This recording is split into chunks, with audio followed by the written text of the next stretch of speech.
Thousands of layoffs shock Silicon Valley like an earthquake. Is this the end of the golden era of the tech sector? Hello, I'm Arnold Naidu, and this is The Heat.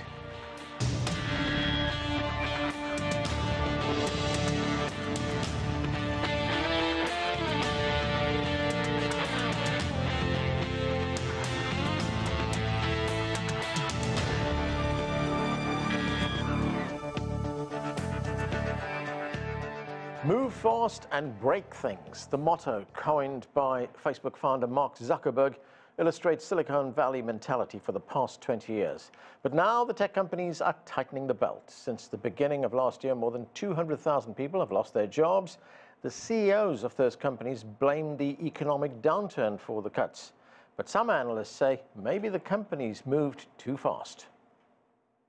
The leaders from these tech companies, and maybe they're not being as honest as they should be, but a lot of them messed up, right? Because they didn't look 2 years down the line and say, hey, a recession might come and we're gonna have to cut.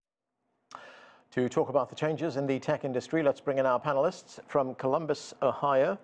Patrick Perkins is a professor at Ohio State University College of Law.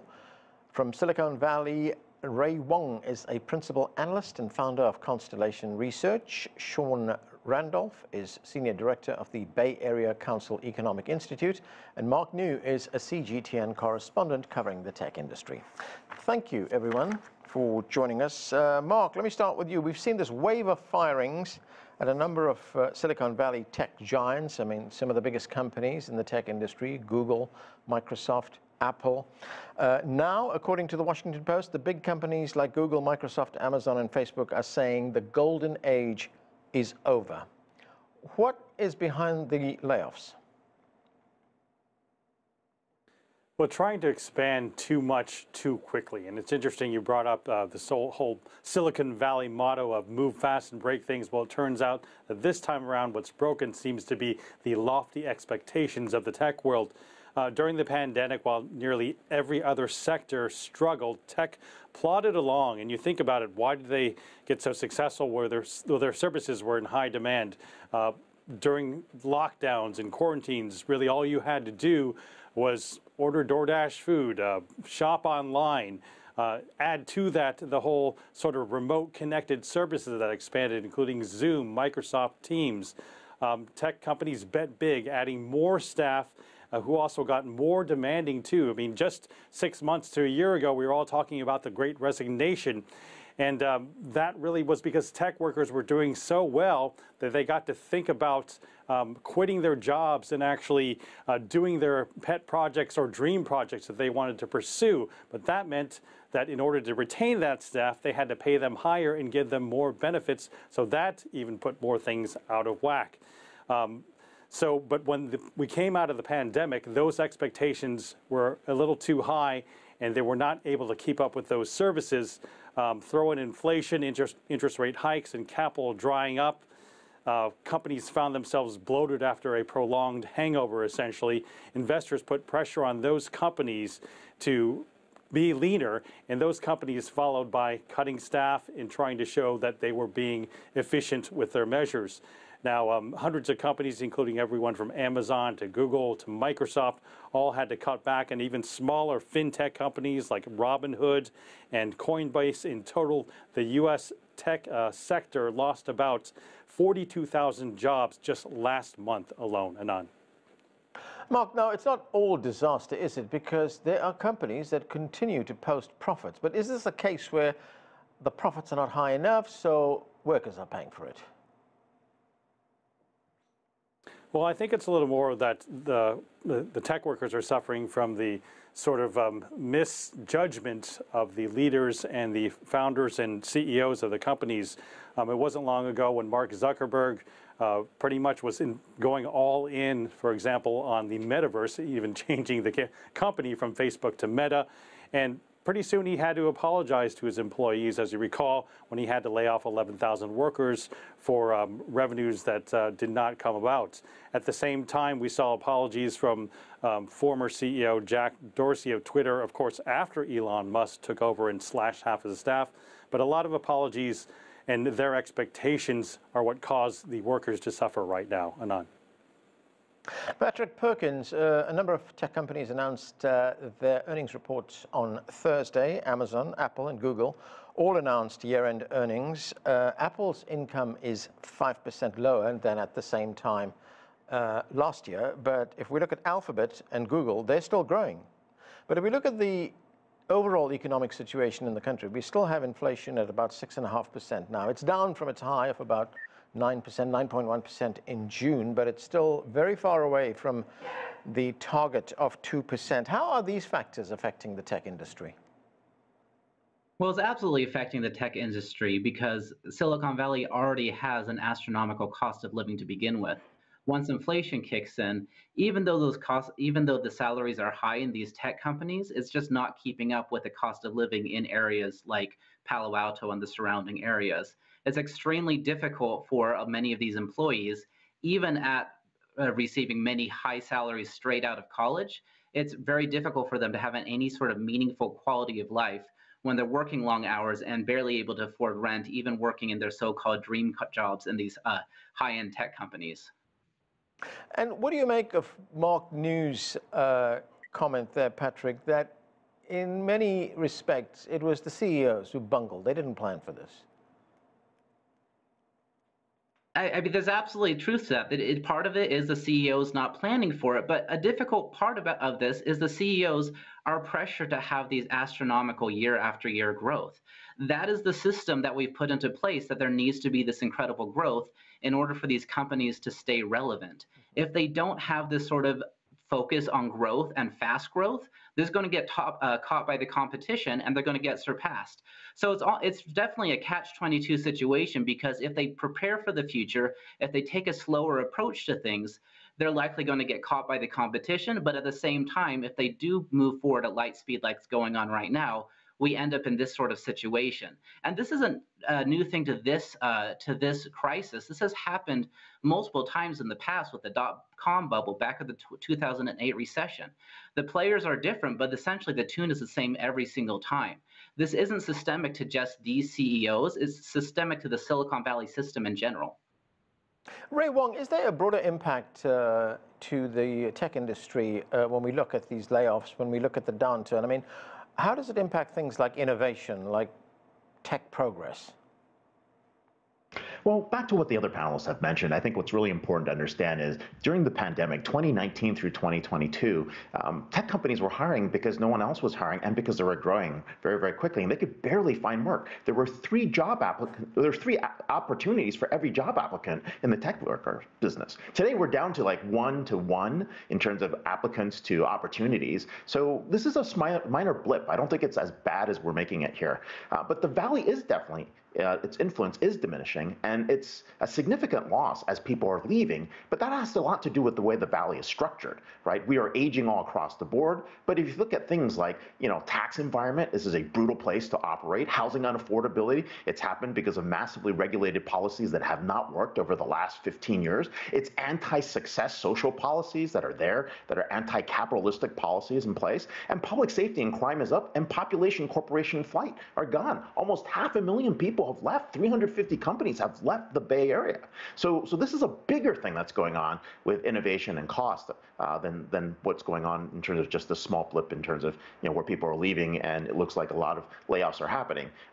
The bigger picture, though, is there are very, very few companies that can operate at this economy of scale to do what they're doing. These digital giants are unique because they've aggregated hundreds of millions, even billions of users. They've used their data to actually build profits on top of that, and they have very, very strong business models in terms of digital monetization.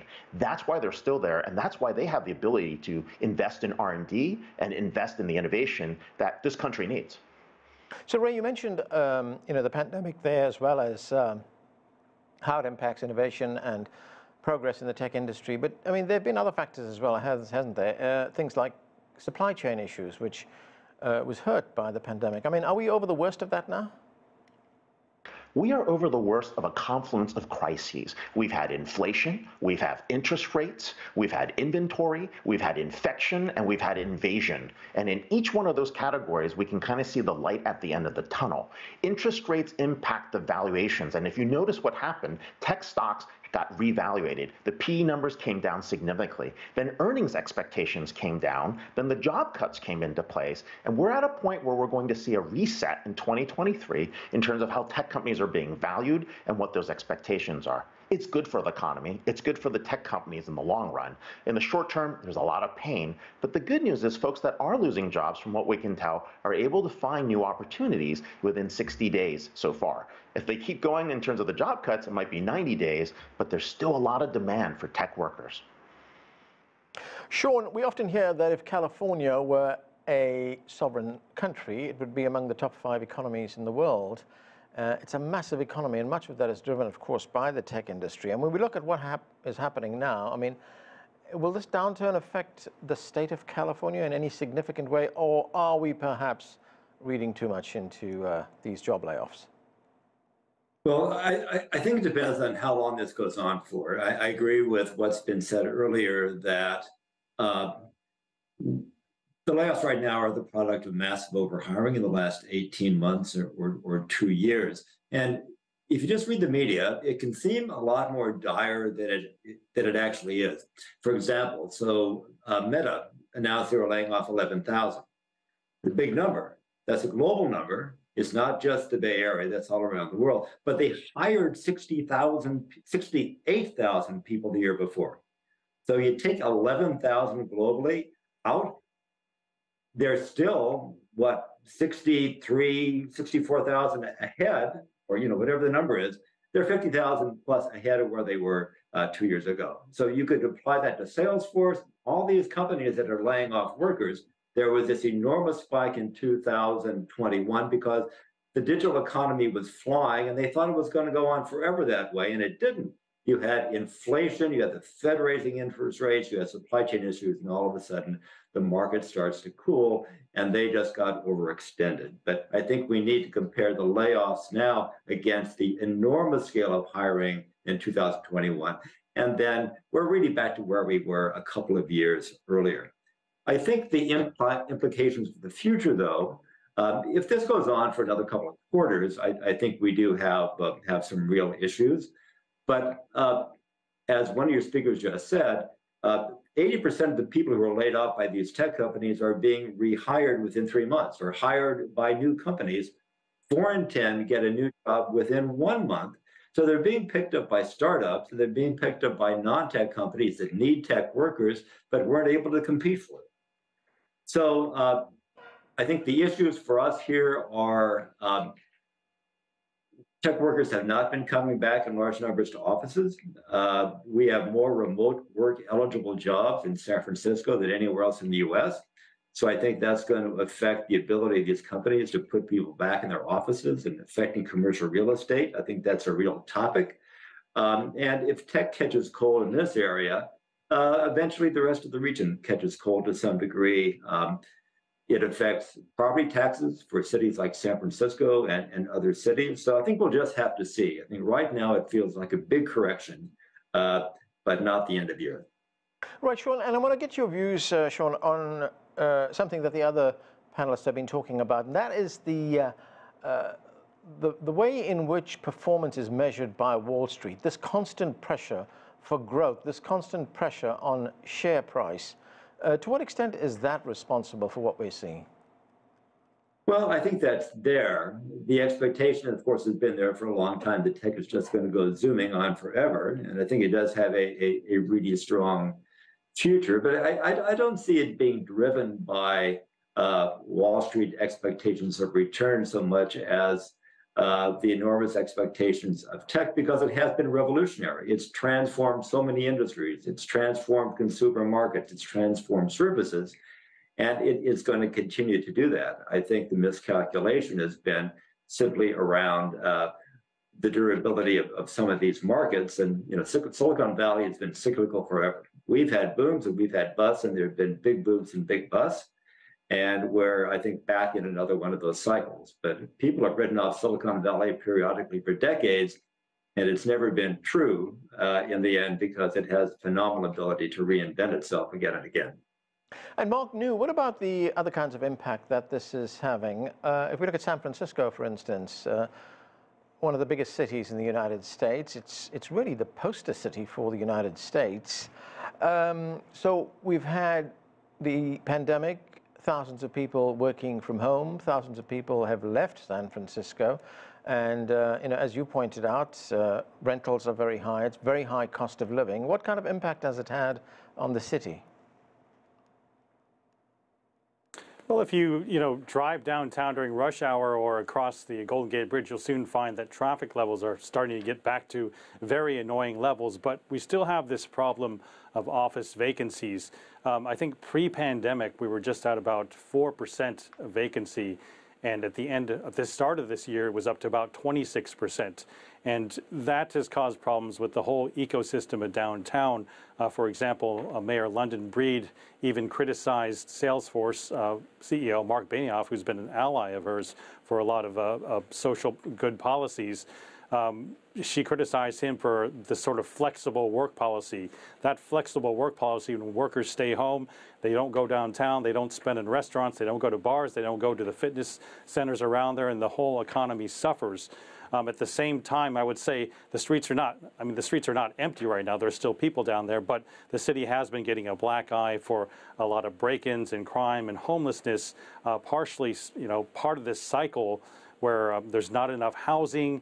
And also, I guess some people would point the finger originally at those high salaried tech workers for driving up prices and people not being able to find affordable housing. So sort of a black eye there, and difficulties with the social structure of vacancies and also homelessness. So Sean, we hear about the picture in San Francisco, but how is this affecting the broader Bay Area? I think the issues we're talking about right now are the most acute in the city of San Francisco. They're less so in Silicon Valley, that has more of a hardware tech orientation. They're less so in San Jose. So I think San Francisco as a city is sort of the poster child for what's going on right now. I think the rest of the region isn't seeing quite the same kind of pressures we have here. But I think the whole question of tech layoffs, the cost of living, the cost of housing, it's something broadly felt throughout the region. Patrick, could we chalk these losses, job losses that we see, downturn in the tech industry, to business as usual? That's the way the system works. Boom times, we see lots of people being hired, and when the economy turns, and we see down times, and then we see many job losses. Absolutely. This is definitely part of how the cycle works, as I alluded to earlier. In ways, the way that the phoenix rebirths itself. Many of these tech workers who are laid off, they will now go on to work for other startup companies or startup companies of their own, and really become the next generation of tech companies who make a name for themselves in Silicon Valley. That's really where the innovation comes from in Silicon Valley. The real innovation that's going on in the tech industry is not coming from the Facebooks and the Apples of the world, although there is some of that there. The real innovation comes from these small companies. And so many of these workers, they've had a chance to see how good tech companies can work. Working for Facebook, Apple, they've gotten those names on their resume, and now they're ready to put their own ideas into play. And that's really what's going to drive this economy forward. And this is why Silicon Valley is going to rebound. It's not necessarily going to be with the big names that are there right now, but it's going to be with the next generation of big names. Mark New, if we look at the mechanics of the labor market in Silicon Valley, we hear tech companies using a technique called stack ranking to determine who loses their job. I mean, it's a very controversial method, but it has been in use since the 1980s. What exactly is that? Well, that's right. I think it stems from General Electric using it in the 80s.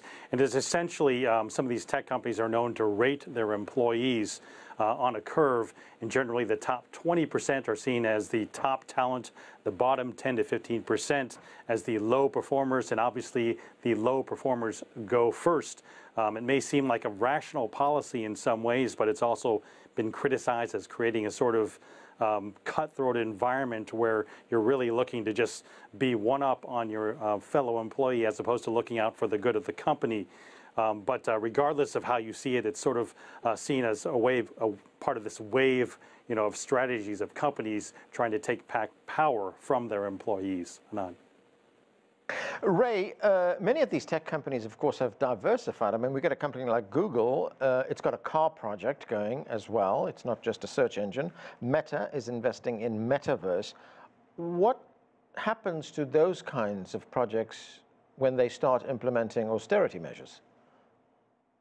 Well, a lot of those projects are still going to be in motion, right? There's a diversification of revenue that needed to be on. For example, take Google's revenues, right? A lot of it was being bolstered at the moment by Google Cloud, right? The ad business is down, but Google Cloud is up, and that actually helps. And there's a need to diversify monetization strategies, and you're seeing them across the board. Take Amazon, 2/3 of Amazon's profits come from AWS Cloud.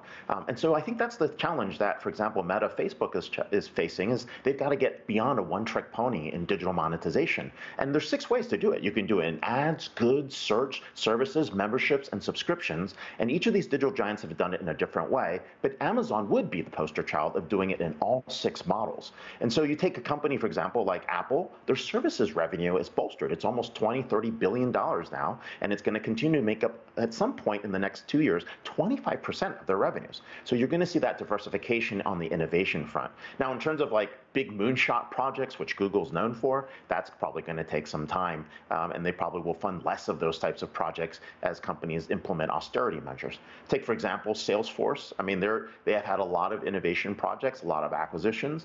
They'll have to pare back some of that R&D as activist investors have come in to swoop in. So that's going to be a little bit on that. But back to the other point someone was making, it was amazing, right? I mean, when these layoffs happen, the catalysts for brand new types of startups are happening. And we're seeing that happen in computer vision and generative AI and other projects that are going to actually transform not just the tech business, but in other industries. And more importantly, we're starting to see this happen in other cities beyond Silicon Valley, where the tech talent has left and they're building and creating new nexuses in other regions.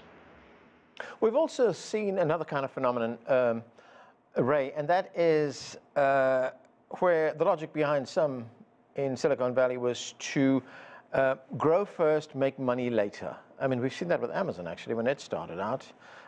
And we see companies like Uber, for instance, which is still there, but it hasn't made a profit. I mean, will that still continue, or will investors say, look, we want to see some profits right now? Well, this goes back to the model venture capitalists apply. There's a need to get to escape velocity. And what happens behind closed doors here is maybe there's an idea to do something and 50 companies start to look at that space. Well, the VCs have figured out that the most they can support are maybe 3 or 4 companies in a winner-takes-all model. And what they're really trying to bet on is 3 or 4 winners in each category, which is why if you look at venture capital over the last 10 years, there used to be 20 competitors in every space when launched, and now we're down to 3 to 5. And they've done their own natural culling to get there, and they're okay with long-term losses, knowing that they're going to be the dominant player. One of those 5 companies, one of those 3 companies will be the dominant player, and that's fine with them. They're willing to actually spread out their bets that way and de-risk by funding less companies. Sean, we were talking earlier on about where workers have gone, and it's not all gloomy, is it? I mean, there was a survey that was done by ZipRecruiter, which found that 80% of workers who've been laid off actually found a job in less than 3 months. So what does that tell us? Well, it tells us that the underlying economy here is still very, very strong and very resilient, and that we're looking at a tech correction within a larger economy that's actually quite strong. I think something we need to think about too is there has been a lot of publicity to tech workers leaving the Bay Area, and that certainly happened during the pandemic. But what we also know is that 80% of those never left California. They went to places nearby that you could drive to that are cheaper, the housing costs are lower, there's more space, but still within shooting distance of San Francisco or Silicon Valley. So they're still out there, and you could speculate that as probably workers slowly are drawn back into office environments, at least more than they are right now, that more of those people will be coming into Silicon Valley and to San Francisco. And we're starting to see some data, which is quite limited still, but it's there from LinkedIn, suggesting that there are actually people moving back into San Francisco who left during the pandemic. And you can speculate why that is, perhaps. Is it companies are getting serious about wanting the people to be in the office? Maybe they're saying you only have to be here 2 or 3 days a week, but if you're in Bend, Oregon, you can't drive in, maybe it better be closer. So I think we're still in an uncertain period here, a transition from the end of the pandemic into some new work environment. The other thing I would say is there's going to be more venture investment happening elsewhere around the country. We know for a fact that some companies and some number of tech workers who left here, maybe 15% to 20%, did go to other places like Memphis or Austin or Bend or Miami or Denver or wherever. I don't think that's a terrible thing. I think it's actually fine if you find more entrepreneurial development and more economic opportunities spread around the country. That doesn't really affect the primacy of Silicon Valley, where the venture money still is and where the technology comes from. You look at most other places, they don't come close to generating the raw amount of pure technology and licenses and patents that come out of places like Stanford and Berkeley and other kind of institutions here, which is where Silicon Valley actually began. And if you think about the number of unicorns, and I hesitate to use the number right now because valuations are fluctuating. Right. But let's say there are maybe 2 unicorns in the Austin area, maybe less than 10 in the New York area. There's more than 100 just here in the Bay Area. So I think the production of fast-growing, innovative companies is still going to be very strong, but they're going through a cycle, of course, of funding like everybody else is. Mark New, I've just got about 30 seconds left. Economists are not very optimistic about 2023 for the US economy, and we know that tech companies are already preparing for it, but where do you see it going? Well, tech has led the stock market rally over the past few days. I think it may be short-lived, but I still have confidence in the long run. Keep in mind that even after the recession of the dot-com boom, within 2 years, tech was high-flying again. Yeah. We still have not really tapped so many areas like quantum computing, artificial intelligence. Yeah. For example, flying cars. I saw one in Las Vegas just at CES. So there's a lot of tech on the way still to come. Okay, and that's where we have to leave it. Thanks to all of you for being with us. That is it for this edition of The Heat. I'm Anand Naidu in Washington, D.C. Thank you for watching.